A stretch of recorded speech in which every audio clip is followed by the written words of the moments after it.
कृष्णाची वाणी आचार वाचून पाहिला का कोणी? मन गंगा तो स्थिर गंगा, नाहीतर काहीच नाही. आपल्याला भीती आहे तसे त्या देवाला पण भीती आहे. म्हणून म्हणतो अग्नीच्या लाकडाचा देव त्याला अग्नीचा भेव, चांदी सोन्याचा देव त्याला चोराचा भेव, मातीचा देव त्याला पाण्याचा भेव आहे.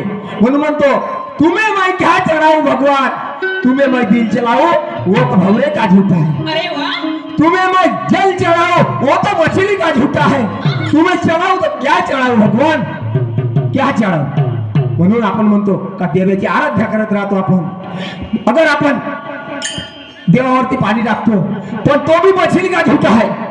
अपन अगर फूल चढ़ाया वो तो मन का भंवरे का झूठा है. अपन अगर दिल चढ़ाया तो वो मन का भी झूठा है. म्हणून मला काय म्हणायचं माझ्या गणेशाच्या माध्यमातून ऐका माझ्या माध्यमातून.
मला म्हणायचे की आपण ज्यावेळेस एखाद्या देवाची आराधना करतो तेव्हा गणेश भगवंत परेच्या पार गेले.